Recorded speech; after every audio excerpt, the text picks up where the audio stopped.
waktu dekat ini akan terjadi berbagai macam ujian yang akan mengagetkan dunia, dan dunia tidak siap.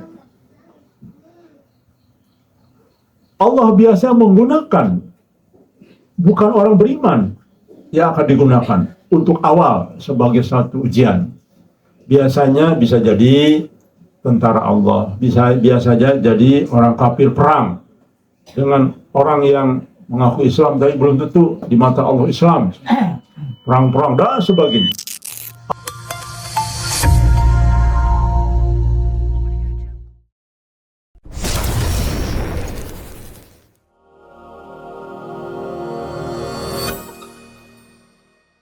Saya ingin menyampaikan yang agak khusus, karena ini hampir jarang dibahas, yaitu temanya ciri-ciri khusus Satrio Piningit. Rekan sekalian, setelah saya pelajari dengan baik-baik, memang wangsit-wangsit dari zaman kerajaan dulu itu ternyata insya Allah bagian dari mimpi. Jadi memang berbeda pendapat, tetapi saya berkesimpulan dikaitkan dengan fenomena hari ini dan juga fakta-fakta yang terjadi, saya lebih yakin bahwa ini bukan ilham biasa. Wangsit itu bukan ilham, karena ada juga yang menyatakan ilham, tapi ini saya yakin bagian dari mimpi. Maka perlu kita bahas. Rekan sekalian, sosok Satrio Piningit ini memang beda pendapat. Ada yang menyatakan itu dari daerah Jawa, tapi tokoh-tokoh Sunda mengatakan dari Sunda katanya. Ya, jadi ini memang berbeda pendapat karena ciri-cirinya ada dua tempat yang hampir mirip namanya ya. Maka berbeda pendapat. Wajar saja saya kira ya. Apalagi ini kan sudah ratusan tahun yang lalu ya. Naskah-naskah ini. Baik, saya akan mengupas khusus dari wangsit Siliwanginya, bukan dari Jayabayanya, tetapi saya kira ada baiknya juga kita kupas sebentar terkait dengan dari versi Jayabayanya ya, kerajaan Jayabaya. Kita sama-sama tahu dan pernah mendengar dari Mas Tiawan kan, bahwa ciri-ciri umum dari wangsit Jayabaya adalah pertama tempatnya dan karakternya, yaitu karakter perak dan lokasi ini di Gunung Perahu. Di Indonesia memang ada dua gunung perahu, ya. Ada di Jawa Tengah dan di Jawa Barat. Di Jawa Barat ini kurang lebih di daerah antara Subang dan Bandung ya, Kabupaten Bandung. Ada juga di Jawa. Nah inilah yang orang Jawa menyatakan dekat Gunung Perahu di sana dan sebagainya. Rekan sekalian, jika kita tafsirkan ini karena ini wangsit itu kita percaya adalah bagian dari ilham lah ya, atau basiroh atau mubasirat atau mimpi, petunjuk dari Allah ya, dalam bentuk apapun lah namanya ya. Ketika ini ditafsirkan dengan versi Islami, karena ini menyangkut tokoh-tokoh juga yang relatif sejalan dengan nubuah bagi Nabi Muhammad SAW, maka kita coba tafsirkan dari versi Islami ya. Wangsit ini memberi isyarat tentang keberadaan suatu tempat atau komunitas yang berfungsi untuk memurnikan tauhid, menyuarakan kebenaran secara simbolik atau geografis berada di dekat gunung yang bentuknya menyerupai perahu ya. Itu dari tab, silahkan teman-teman menafsirkan sendiri, mau lewat ChatGPT kayak apa, semua segala macam. Kurang lebih sama. Tafsir lebih terinci. Kok dikaitkan dengan tauhid gitu. Nah, mari kita lihat ya. Petunjuk lokasi istilah tempat tazkiyah dan tauhid. Dalam tradisi Islam, tempat yang disebut di dalam isyarat sering bukan hanya geografis, tapi kondisi ruhaninya. Jadi bukan sekedar geografis, tapi dikaitkan dengan kondisi ruhani. Perak dan Gunung Perahu dapat dipahami sebagai tempat di mana tauhid dimurnikan, syubhat dibersihkan, dan fitnah dunia dijauhi. Dari mana kita tahu? Kita lihat.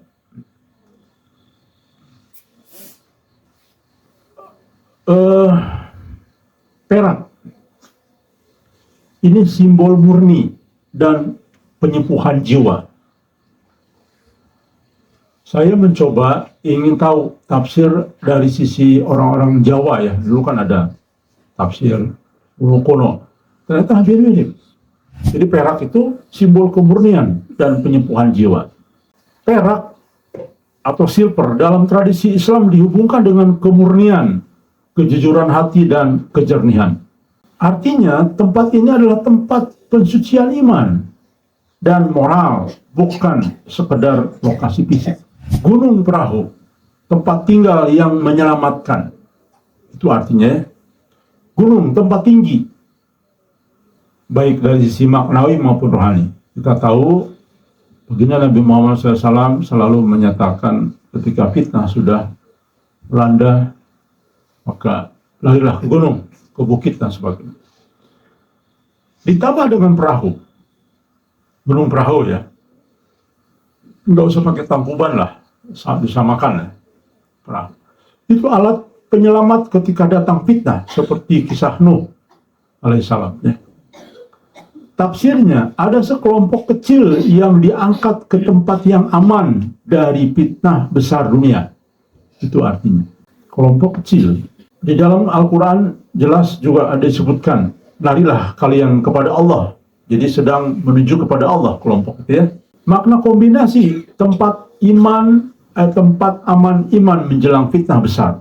Ini kombinasi antara gunung dan perahu. Wangsit Kerajaan Nusantara sering menggunakan simbol alam. Dalam kaidah Islam, kita hanya boleh mengambil sebagian isyarat bahwa akan ada tempat yang disiapkan Allah untuk menjaga iman orang-orang pilihan menjelang kekacauan besar. Tafsir gabungan ya. Selaras dengan hadis tentang ghuraba, orang asing yang menjaga agama ketika orang lain rusak. Atau istilah khulwat, ujlah, ketika fitnah tidak bisa dihindari. Karena memang hari ini kami sangat yakin bahwa fitnah itu tidak bisa dihindari. Syirik di mana-mana, kemaksiatan di mana-mana ya, mata juga tidak bisa menutup mata karena kita harus jalan kemana-mana kan. Istilah Ashabul Kahfi di dalam konteks Islam sebagai simbol perlindungan iman. Jadi konteks kaidah tadi itu sejalan dengan kaidah Islam.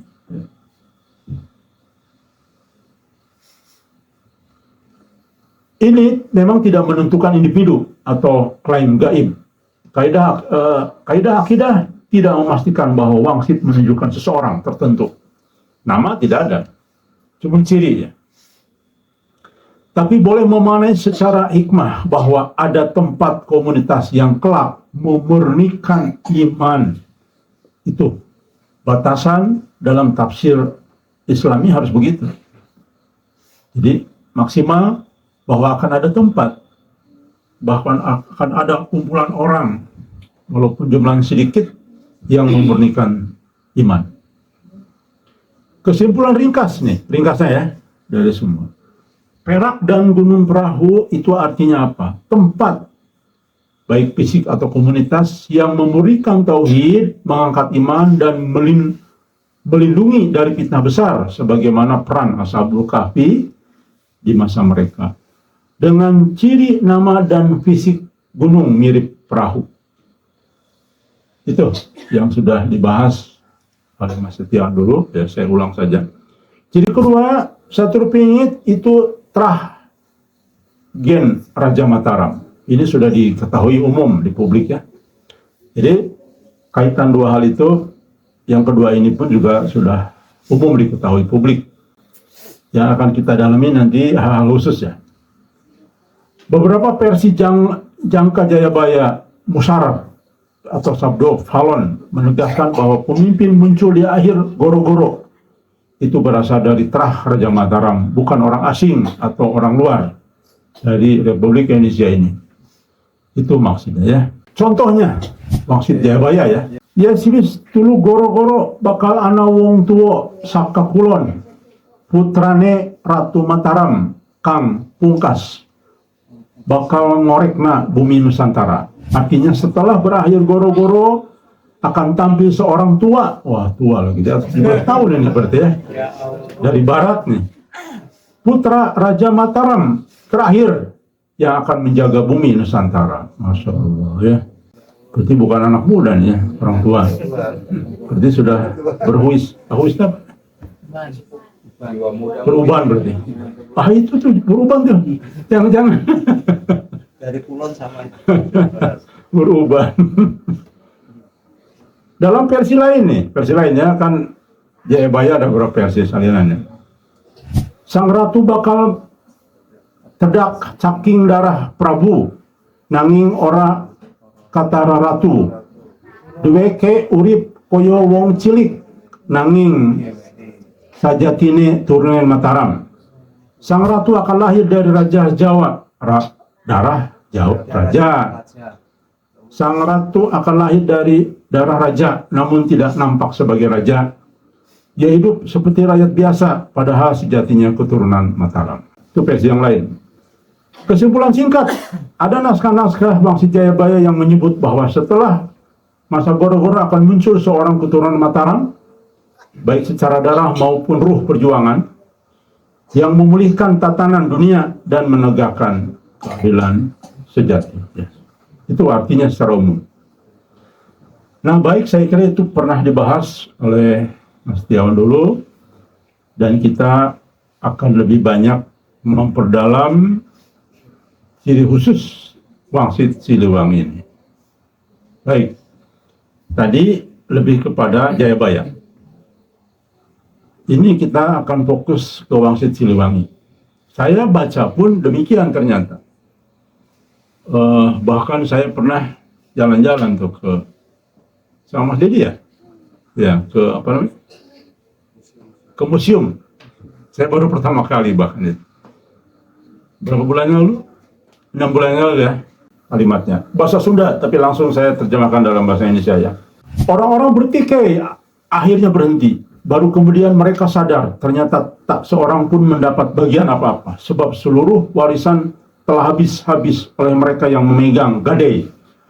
Orang-orang buta pun ikut masuk terlibat, yang bertikai menjadi malu, takut menghadapi hilangnya negeri. Kemudian mereka mencari seorang anak gembala yang gubuknya terletak di tepi sungai, di bawah tebing batu yang berdiri tegak, beratap daun, handelem, dan dikelilingi tanaman han jiwa.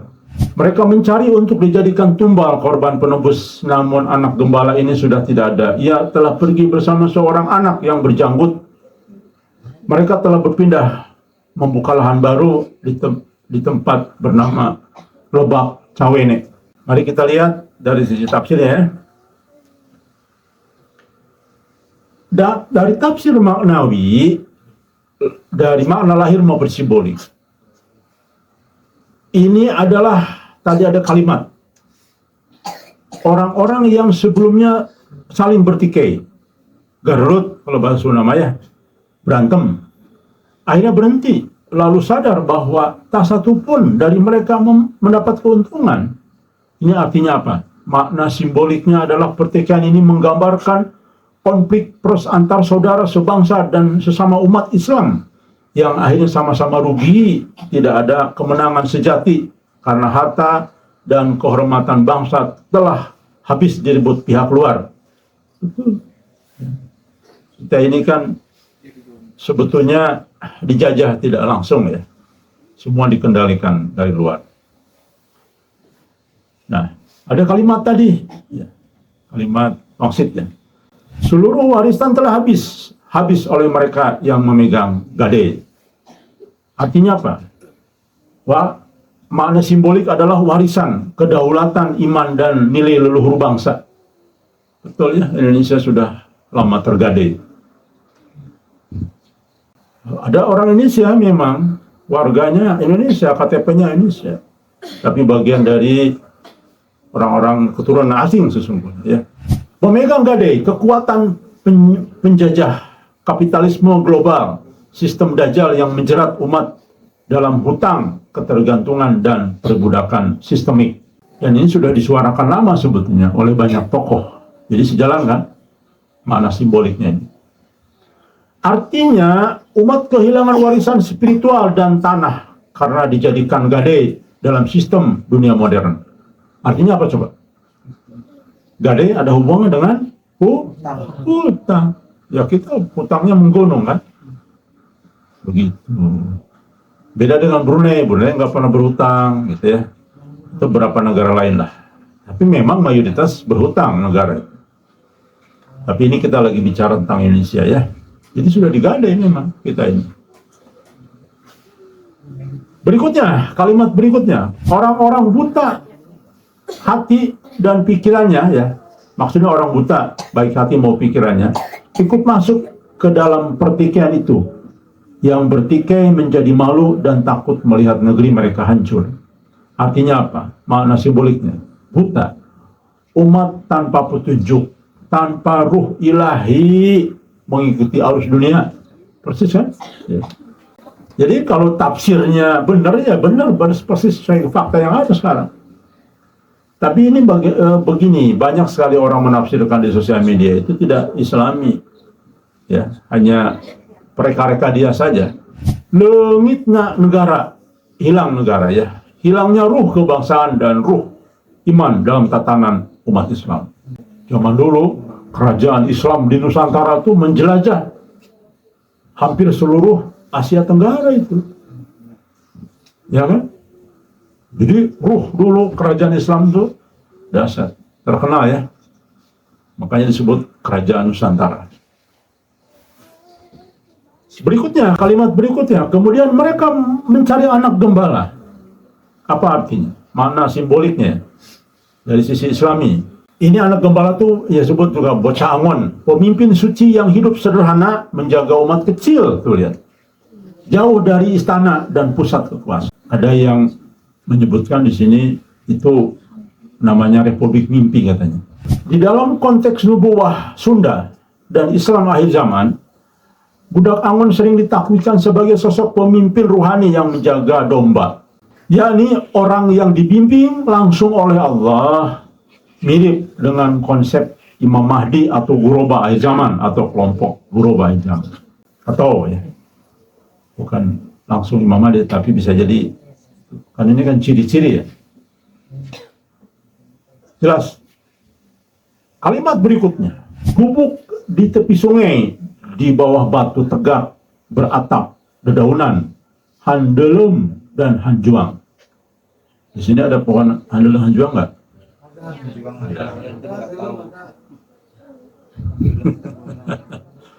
Ini sebetulnya takwil simbolik. Ini menggambarkan kehidupan yang jauh dari maksiat, jauh dari hiruk pikuk dunia, yaitu yang kalau konsep Islami adalah tempat ujlah, tempat yang alami, sederhana, terlindung oleh alam. Nah, jadi pemirsa harus cari ini, ya, harus cari ini tempat ini ya, kelompok ini. Batu tegak, simbol kekuatan tauhid, tuh, iman yang kokoh. Cari kelompok ini yang ada di tengah hutan, yang bicara sangat bertauhid dan ingin memurnikan tauhid, karena semua orang mengaku bertauhid. Tetapi kita tahu sama-sama tauhidnya sudah mulai luntur, tidak murni lagi ya. Lewi atau sungai, sumber kehidupan, ilmu dan ruhaniyah. Tuh. Cari kelompok yang selalu dapat petunjuk dari Allah. Itu artinya ya. Di situ sumber kehidupan, ilmu. Hanjuang dan handelem, tumbuhan pelindung dan obat, lambang kesembuhan ruhani dan keseimbangan alami. Itu maksudnya. Memang obat ini, handelem dan hanjuang. Jadi jika ada orang-orang yang ingin menyembuhkan ruhani ya, dan keseimbangan, disitulah tempatnya. Ini ciri-cirinya. Arti maknawi, kalau tadi kan arti apa? Simbolik. Arti maknawi apa? Nih. Tempat ini menunjuk kepada tanah Ujlah atau lembah spiritual yang dipilih oleh para guroba untuk menjaga iman di tengah kehancuran dunia. Ini saya tidak tambah, tidak kurang, silahkan tafsir sendiri versi Islami. Ya.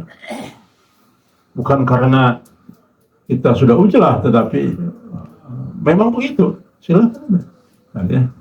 Ini kan zaman teknologi terbuka, bisa dicek. Mereka mencari anak gembala, itu dijadikan tumbal. Artinya apa? Makna simboliknya, tumbal, pengorbanan. Dunia lama atau sistem kufur ingin mengorbankan sang pembawa cahaya agar tidak muncul dan menandingi sistem mereka. Nah, hati-hati nih. Sering kita bicarakan. Intelijen akan bermain untuk menenggelamkan sosok ini ya. Mereka akan dihambat pada saat nanti. Tapi jangan takut, khawatir. Dalam hadis apa? Mereka ini diganggu oleh siapapun, tidak tersentuh, gitu ya. Artinya Allah yang melindungi. Dan mereka terus berjuang. Maknanya, sang pemimpin ruhani akhir zaman akan dicoba, dihancurkan oleh kekuatan gelap dunia. Loh. Karena kehadiran mengancam sistem Dajjal. Cari kelompok yang selalu difitnah. Difitnah itu, fitnah ini. Macam-macam. Silakan. Kenapa? Karena pasti Dajjal dan Iblis tidak akan pernah membiarkan kelompok ini ya. Kelompok yang paling banyak difitnah. Bahkan tanya saja penasihat Majelis Gajah, karena sudah terucap dari beliau, ada kelompok yang selalu terkena fitnah terus ya. Sasaran fitnahnya tuh ke situ terus. Cari, karena bagaimanapun pasti tidak dikehendaki oleh dunia. Kufur ya. Berikutnya. Namun anak gembala ini telah pergi bersama anak berjanggut. Berjanggut. Si Abid belum, ini belum. Anak berjanggut ya. Mereka berpindah membuka lahan baru di Lebak Cawene. Makna simboliknya apa? Budak Angon, pemimpin ruhani yang membawa ajaran tauhid sejati. Tuh kan, murni kan, sejati. Luar biasa ya. Budak janggutan, berjanggut maksudnya. Sahabat atau mursyid atau pembimbing ruhani, simbol keulamaan, kenabian dan sosok dengan sunnah. Jadi bukan berjanggut beneran. Itu artinya bersama kelompoknya yang memang memiliki karakter yang sama ya, menjalankan sunnah-sunnah Nabi. Lebak Cawene, tempat baru, lembah yang tidak banyak diketahui umum, lokasi hijrah spiritual, tempat ujlah, benteng iman dan tanah penyelamatan. Tafsir ruhaniyahnya, tadi tafsir apa? Simbolik, sekarang ruhaninya ya.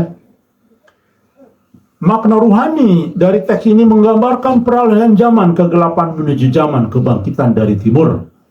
Oh, lihat dari tafsir Islam begitu. Jelas, tegas, dan memang ada teks-teks hadisnya ya. Jadi tafsirkanlah dengan tafsiran kaidah Islam. Jangan kaidah-kaidah yang lain. Kalau peramal, kalau dukun-dukun kan kaidahnya lain. Jadi mereka bertapa di mana-mana, nyambut satu piningit. Yang kadang nggak datang ya. Tapi kalau kaidah Islam udah jelas kan, pasti datang ya. Karena masuk akal. Dunia negara sedang menuju kehancuran karena umat bertikai dan sistem dikuasai oleh pemegang gadai, pengendali ekonomi global, dikendalikan oleh uang ya, dikendalikan dolar.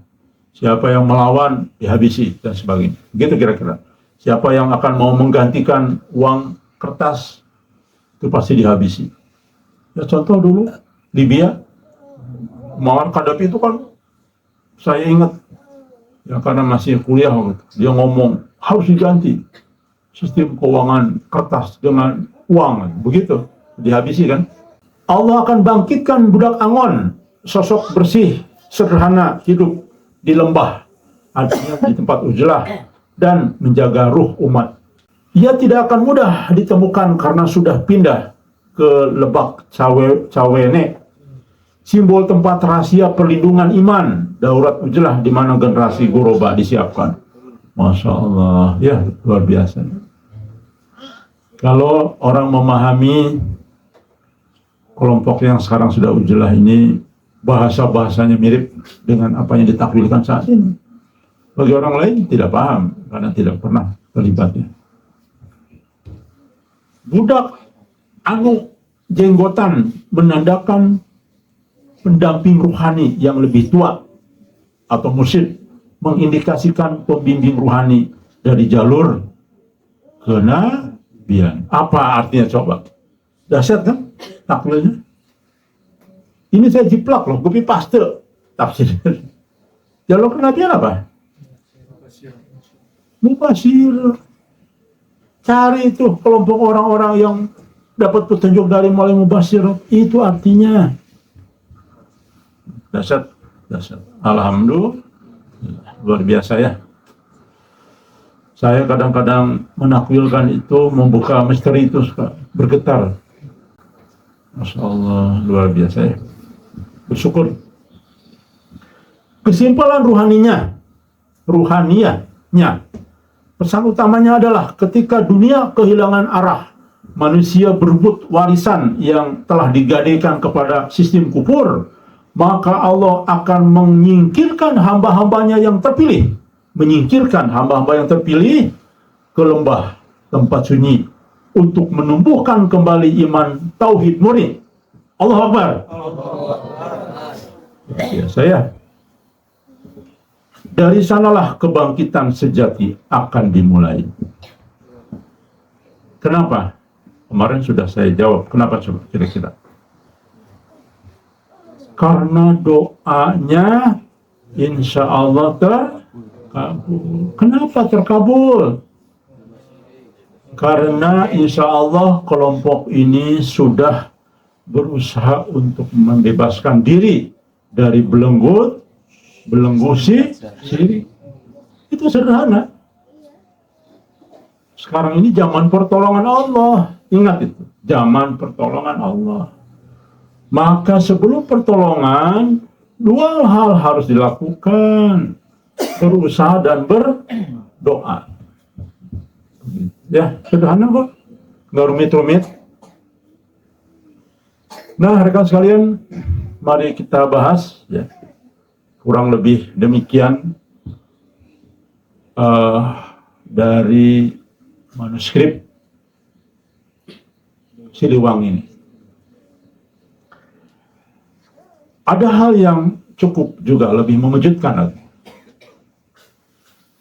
Dulu saya pernah dan tidak tahu nih, ini juga baru-baru kan kita tahu ya. Dulu, 2 tahun yang lalu, tiba-tiba ada yang mengingatkan dari Ustadz dari Malaysia itu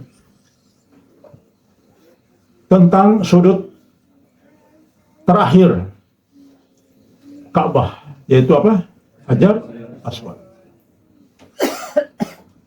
Dari Ustadz Malaysia itu saya dengar ya, itu persis dia hitung oleh ahlinya katanya, itu persis ke Malaysia dan terakhir di Indonesia. Dan dia bahkan melihat gambar petanya itu dimasukin itu daerah Jawa Barat melalui itu. Dan selebihnya tidak ada lagi karena laut. Berarti kata dia, Ustaz, itu dari Indonesia, bisa jadi. Karena sudut pandang Ka'bah itu ternyata simbol yang bisa dilihat dari sejarah. Sudut pandangnya ke Yaman. Yaman ini dulu kan luar biasa. Ke Irak. Irak itu kan kota 1001 malam. Kebanggaan umat Islam zaman dulu ya. Dan ke Syam. Coba. Itu negara-negara, daerah-daerah yang dulu makmur. Yang dulu benar-benar dari sisi tauhid dan keimanannya dahsyat. Dan lambang kejayaan. Tinggal terakhir yang belum, sudut Hajar Aswad. Dan itu mengarah, insya Allah silahkan ke Indonesia. Dan uniknya, kalau ditarik lurus dengan derajat yang sesungguh benar, itu masuk ke arah panahnya ke daerah Jawa Barat. Rekan sekalian, saya yakin itu bukan faktor kebetulan. Itu adalah sudah kehendak Allah. Saya yakin tidak ada satupun yang bisa menghambat. Walaupun tentu namanya kebangkitan itu, rekan sekalian, pasti berdarah-darah, pasti bergejolak, karena cara Allah untuk mengganti generasi baru itu selalu melalui ujian. Contoh Nabi Lut ditenggelamkan. Contoh Nabi Lut dan semuanya Allah tenggelamkan. Ya. Demikian juga dengan Raja Firaun ditenggelamkan juga. Jadi artinya rekan sekalian, siap-siap dalam waktu dekat ini akan terjadi berbagai macam ujian yang akan mengagetkan dunia. Dan dunia tidak siap.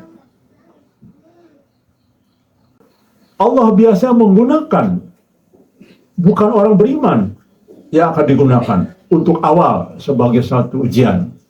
Biasanya bisa jadi tentara Allah, biasa saja jadi orang kafir perang dengan orang yang mengaku Islam tapi belum tentu di mata Allah Islam, perang-perang dan sebagainya.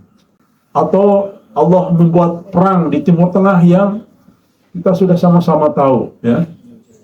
Di sana sudah mengejar dunia, di sana sudah gedung-gedung pencakar langit sesuai dengan hadis baginda Nabi Muhammad SAW. Teman-teman kalau pernah ke Timur Tengah, waduh, di kota tertentu itu seperti melebihi Eropa, betul. Karena kebetulan saya juga pernah ke Eropa, melebihi. Apalagi sekarang mulai dibangun hampir semua ya sekarang nih. Jazirah Arab dibangun untuk tempat wisata. Hampir semua sekarang saya lihat, bukan hanya Dubai, tapi juga Arab Saudi sudah jelas, sudah jadi kota wisata. Dan ternyata yang negara lain pun mengikuti itu, mulai membangun tempat wisata. Kenapa? Karena mereka sadar cadangan minyak akan terbatas, sehingga mereka perlu tetap nyaman, makmur dengan cara yang demikian. Ya. Jadi mereka sudah jauh dari Islam. Maka di dalam mimpi Al-Mahdi sudah sangat jelas. Dan bukan hanya mimpi Al-Mahdi, tetapi juga mimpi umat Islam yang lain, bahwa dunia sudah gelap. Bahkan rumahnya baginda Nabi Muhammad SAW sudah tidak ada, dirusak oleh tokoh-tokoh Islam sendiri. Ya.